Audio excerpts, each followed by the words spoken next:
ఆంధ్రప్రదేశ్ రాష్ట్ర విశ్వబ్రాహ్మణ సంఘం రాష్ట్ర అధ్యక్షుడిని. అయితే ఈ రోజున ముఖ్యంగా ఇక్కడికి నర్సరావుపేటకి రావడంలో ముఖ్యమైనటువంటి కారణం మన విశ్వబ్రాహ్మణ సంఘం కుటుంబ సభ్యుడైనటువంటి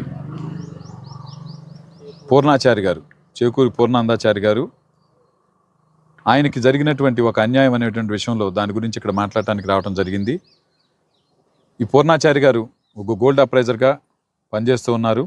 ఆయన సుబ్బారావు గారు అనేటటువంటి కానిస్టేబుల్ గారు, ఆయన దాచేపల్లిలో పనిచేసేటటువంటి కానిస్టేబుల్ గారు ఆయన వద్ద 3 లక్షల రూపాయలు తీసుకోవడం జరిగింది.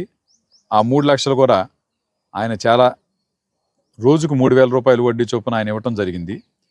ఈయన ఈ డబ్బులు తీసుకున్న తర్వాత కొంతకాలం ఒక వారం రోజులు అయితే అమౌంట్ కట్టాడు. తర్వాత కట్టలేకపోవడంతో సుబ్బారావు గారు ఆయన మీద యాక్షన్ దిగటం కానీ, అలాగే ఆయన తండ్రి గారిని సాంబశివరావు గారిని నిర్బంధించడం వలన ఆయన దగ్గర నుంచి 1 లక్ష రూపాయలు వసూలు చేయడం జరిగింది.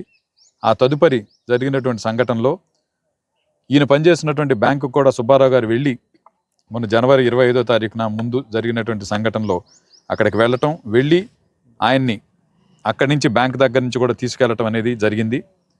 అయితే ఈ తర్వాత ఆయన్ని తీసుకుని పోలీస్ స్టేషన్కి తీసుకెళ్ళి, గురజాల పోలీస్ స్టేషన్కి తీసుకెళ్ళి అక్కడ ఆయన నిర్బంధించి ఇల్లీగల్ డిటెన్షన్తో అక్కడ ఏ విధమైనటువంటి ఆధారాలు లేవు, ఏ విధమైన పరిస్థితి లేదు, ఆయన ఇల్లీగల్గా అక్కడ తీసుకెళ్ళి నిర్బంధించడంతో ఒక 4 రోజుల వరకు కూడా అక్కడే ఉంచారు. ఈ విషయం 2వ రోజున ఆయన భార్య అయినటువంటి మాధవి గారికి తెలియటం, 2వ రోజున తెలియటం వలన అది భర్త కూడా ఫోన్ చేస్తే తెలిసింది ఆవిడకి. అప్పటి నుంచి తర్వాత 3 రోజుల వరకు కూడా ఆవిడ వెళ్ళి అక్కడ ఆయనకి భోజనం పెట్టుకుని వచ్చేటటువంటి పరిస్థితిలో ఆవిడకి తెలిసింది. కానీ తర్వాత 4వ రోజున స్టేషన్ నుంచి ఒక 2 మనుషులు వచ్చి ఆవిడ దగ్గరకు వచ్చి, మీ భర్త వెళ్ళిపోయాడు స్టేషన్ నుంచి, మీ ఇంటికి ఏమైనా వచ్చాడని చెప్పేసి ఆవిడని అడగటం, అది చాలా చాలా ఘోరమైన విషయం. ఆ రోజు నుంచి కూడా ఇప్పటి వరకు కూడా ఈ పూర్ణాచారి గారు ఏమయ్యాడు, అసలు పోలీసులు ఏం చేశారు, అసలు ఉన్నాడా, బ్రతికున్నాడా, ఎక్కడున్నాడు అనేటటువంటి విషయంలో వాళ్ళు చిన్న పిల్లలను పెట్టుకుని ఆవిడ ఒక చిన్న వయసులోనే తల్లడిల్లిపోతూ ఉంది. ఈ జరిగినటువంటి సంఘటన రీత్యా అతనికి బ్యాంకులో కూడా ఇప్పుడు ఉద్యోగం అనేది లేదు.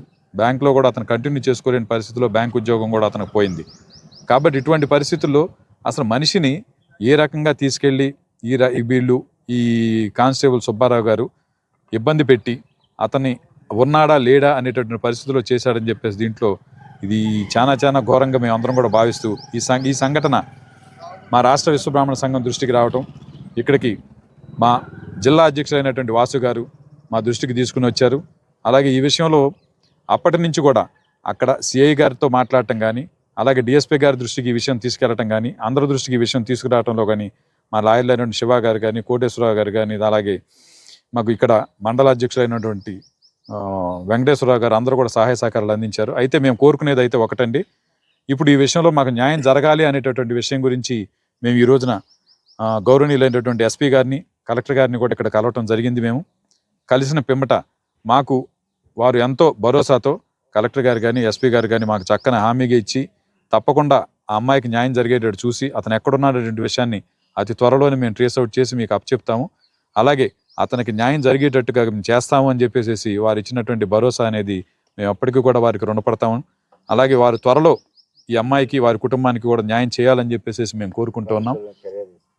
అట్లాగే ముఖ్యంగా మేము చెప్పేటటువంటి విషయం ఏంటంటే, ఈ కానిస్టేబుల్ గారు ఎవరైతే ఉన్నారో సుబ్బారావు గారు అని ఆయన ఎంత ఇల్లీగల్గా రక్షక భటుడుగా ఉండి ఆయన ఒక భక్షక భటుడిలాగా ఇంత ఇల్లీగల్గా డబ్బులు అందరికి ఇవ్వటం, ఇంత వడ్డీలు తీసుకుని చేయటం అనేటువంటి పరిస్థితుల్లో చేస్తున్నారు అనేటటువంటి దాంట్లో అవి చేశారు, తీసుకున్నారు, ఇష్టపడి తీసుకుంటే తీసుకుని ఉండొచ్చు కానండి, అలా తీసుకెళ్లి పోలీస్ స్టేషన్ని సొంత ఇల్లులాగా, సొంత దొడ్డిలాగా వాడుకుని పోలీస్ స్టేషన్కి తీసుకెళ్లి కొట్టడం అనేది, పోలీస్ స్టేషన్లో ఇలా జరగటం అనేది, ఇలాగ వాడుకోవటం అనేటటువంటిది మాత్రం తీవ్రంగా దీన్ని ఖండిస్తూ ఉన్నాం.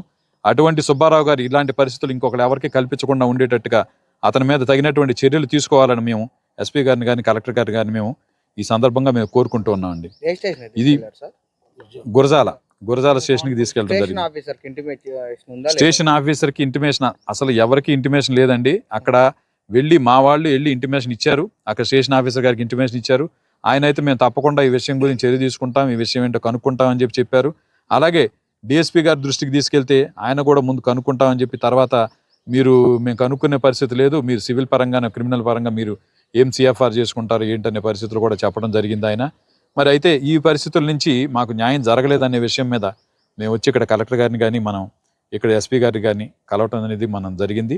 వారు చాలా చక్కగా పాజిటివ్గా స్పందించి ఎంతో హ్యుమానిటేరియన్ గ్రౌండ్స్తో ఆలోచించి వారికి తప్పకుండా న్యాయం చేయాలి, అలాగే అతను ఎక్కడున్నాడు అనేది మేము ట్రేస్ అవుట్ చేసి మాకు అప్పచెప్తామని చెప్పేసి కుటుంబాన్ని న్యాయం చేస్తామని చెప్పి చెప్పడం జరిగింది.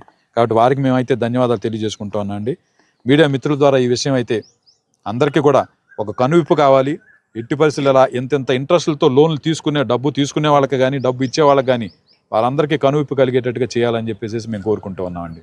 Thank you sir. నా పేరు మాధవి సార్. మా హస్బెండ్ పేరు పూర్ణచంద్రరావు అండి. ఆయన బ్యాంక్లో దాచేపల్లి బ్యాంక్లో గోల్డ్ అప్రవైజర్గా పనిచేస్తున్నారు సార్. సుబ్బారావు సార్ అనే అతని దగ్గర 3 lakhs మనీ తీసుకున్నారు సార్. సార్కి అందజేయని పక్షంలో సారు తనని తీసుకెళ్ళి కొంచెం బంధించి ఇబ్బంది పెడుతున్నారు సార్. దాని పూర్వకంగా ఎస్పీ గారిని కలెక్టర్ గారిని కలిసాం సార్. సార్ మాకు న్యాయం చేస్తారన్నారు సార్.